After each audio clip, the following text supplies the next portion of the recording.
The second SPL weekend of the season handed Hibs the chance to make amends for Derby defeat in the Scottish Cup final 3 months ago. Winner is Hearts, whose manager John McGlynn joins Billy Dodds and myself in the studio. We're looking to extend an 11-match unbeaten run against their biggest rivals and kick on from that Hampden high spot.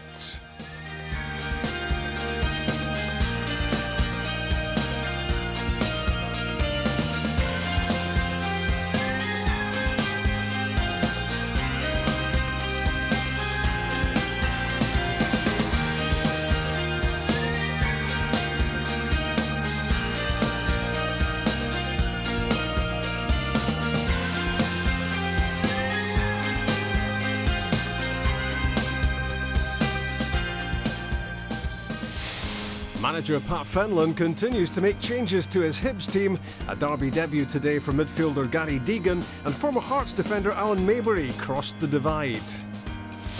Hearts had Danny Granger available after suspension, but this was the team which got off to a winning start last weekend. Two teenage fullbacks in Callum Patterson and Kevin McCarthy. Highlights with Al Lamont. Hibs looking to erase some of those cup final memories from me as Griffiths sends it in. There's Wotherspoon with a glancing header. But Jamie McDonald was alive to the danger as he just flicked it towards the back post. Picked up by Templeton. Scampers forward. Past two or three Hibernian defenders, eventually crowded out. And then there's a kick out by Templeton. He's caught McPake. Now Willie Collum was right in front of that. It's certainly a foul here on Templeton, but look at his reaction. And there's going to be no yellow card, and it's going to be Templeton to step up, and he's stopped by the gloves of Ben Williams. But John McGlynn and Hearts can consider themselves fortunate still to have 11 men on the park.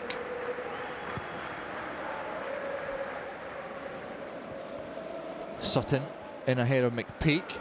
McGowan, Alan Maybury should be in charge of that, but it's a weak back pass, and Andrew Driver capitalises in the capital. What an error from Alan Maybury, one of the most experienced players on the park. Tried to guide this back to Williams, but he was so short, and Driver nipped in to put the visitors ahead. Calamitous defending there.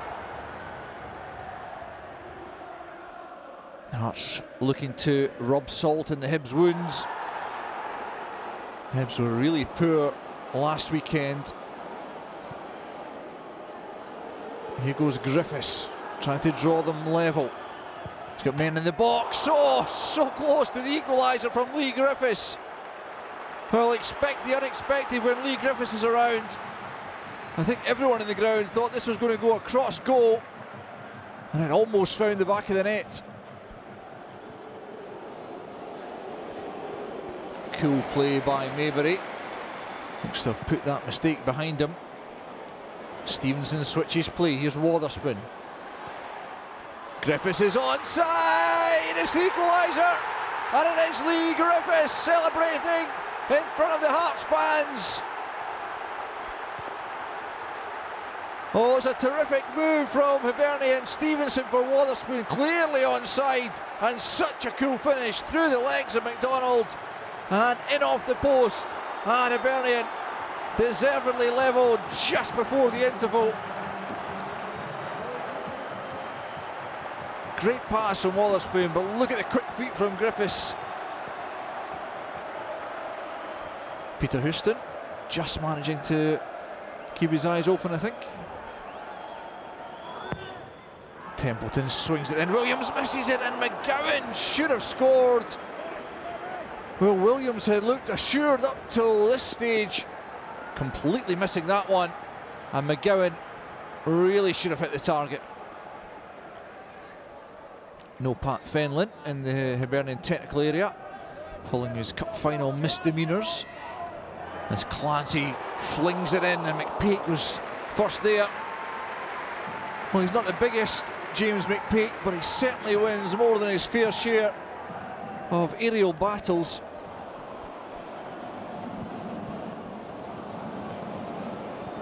Hibernian just about have the upper hand in this match? Can they edge in front?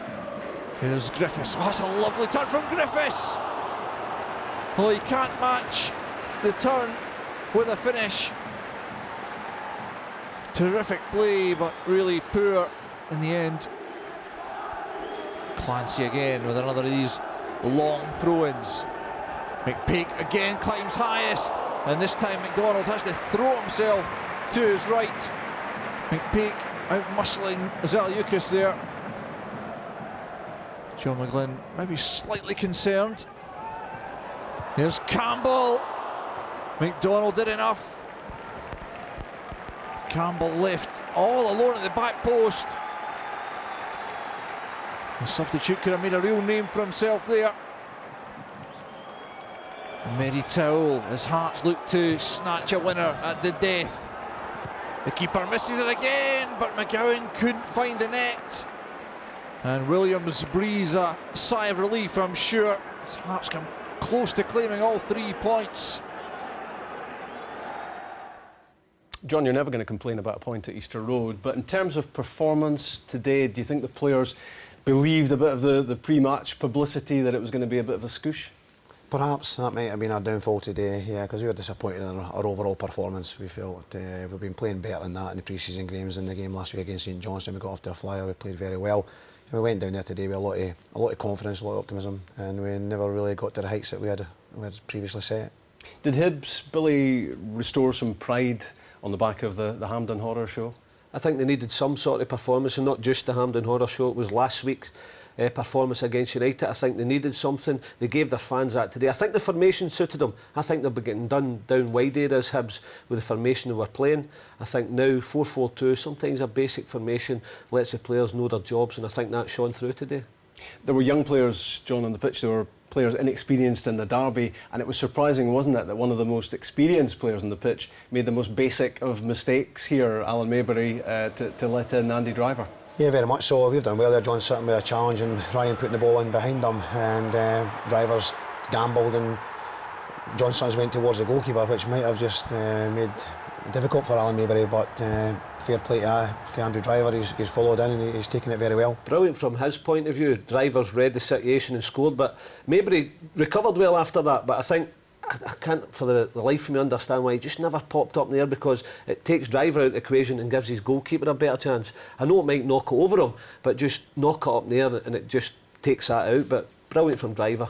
Were you concerned, John, about your ability to handle what Lee Griffiths was doing for Hibs today? He got a big reception from the Hibs fans when he came off, because he's dangerous, isn't he? He is dangerous, yeah. I've known him, all his footballing career, yeah, and on his day, he's a very, very dangerous player. He's capable of scoring. He's took his goal very, very, very well. He's had a shot there that's hit the post. He is a threat, there's no doubt about that. He's a threat on his day, yeah. You know him well too, Billy. Yeah, it's a great touch for him. I mean, I think John will be looking at it, and maybe Webster could have been across a little bit, but I think Griffiths, it's all about him, because his touch, it needed to be perfect, because he never had a lot of time, and then the toe poke. I mean, it looked simple, but it was a hard goal to take, and it was really good from him. When you spoke after the match, John, about David Templeton, you obviously hadn't seen the close-up pictures at the time. Was he lucky to stay on the pitch for this reaction? He may well have been. I think that he's taken a bit of treatment previously, and in this episode here, in the situation here, he certainly took a bit of treatment as well. You can't really condone his kind of kick out, but he's certainly been at least provoked by the amount of tackles and challenges, and maybe if the referee had blew up then, if he blew up then for a free kick, because there is a free kick there initially, then maybe it doesn't get to that situation, you know. Clancy's a wee bit naughty as well, isn't he?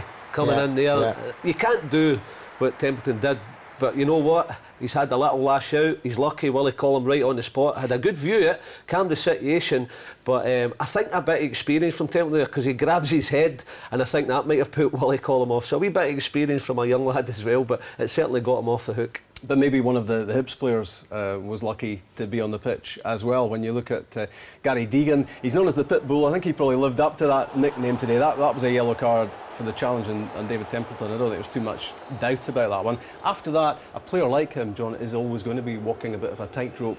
And this is actually the build-up to the equaliser. Was that a foul? Should the game have been stopped there? Should he have been booked again there? Well, obviously, as you said, if that's his game, is going about and putting himself about in the games, then he's going to run the risk, and that may well have been another referee may have you know, given another a yellow card, and he would have been away. So he's got a reputation, hasn't he? And I know, John, I mean, I'm looking at that, and once he's been booked, and it was cynical the first one, I think Barr gets the ball the second one, and I think Hibs got the part and equalised not long after it, but Barr certainly touched the ball, and he's another one, Deegan, who'll have to calm himself because he was lucky to stay on the pitch. You're off to a great start, John, with a home win, an away draw in the derby. That's pretty decent, joint top of the league already. The number of players you've lost, high-profile players like Black and Scatchell and Kello and Suso and Elliott and Craig Beattie as well, who was with you late on last season. It's a tough job, isn't it? yeah, it is, but I knew that when I took the job. You know, I knew we were going to put young players into the team. Very up for that. You know, I did that when I was caretaker manager and when I was there as a youth team coach, so I've worked there for many years. I know the sort of talent that they've got there, and I'm happy to do that. Yeah, so they have been playing well. Two young guys at fullbacks today, gained a lot of experience, and young Scott Robinson as well in there. So I knew that, and I'm very much up for the challenge. You know. Can you get more players in? Will we get more players in? Any murmurings from abroad at all? Because looking at the team today and the squad, John Sutton, striker, Gordon Smith was on the bench. Is that about it for central striker? Other than going down a younger route with Dale Carrick after that and younger ones after that. So we are light in the striking department, and we could do with bringing one or two in. Maybe getting a good European draw against Liverpool, that may help the finances of the football club. But they have obviously been cutting back, and it's not just through choice, you know, it's necessity. So until September the 1st comes, we see what we've got, you know. So you're going to the chairman then?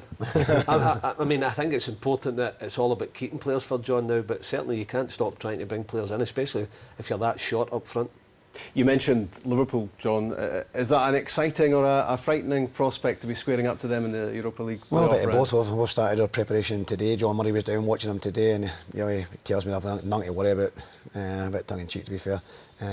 So he's watching them today, and we'll watch them next week again. It's a great prospect for everyone at Hartlepool Football Club to look forward to. Big crowd at Tynecastle, European nights.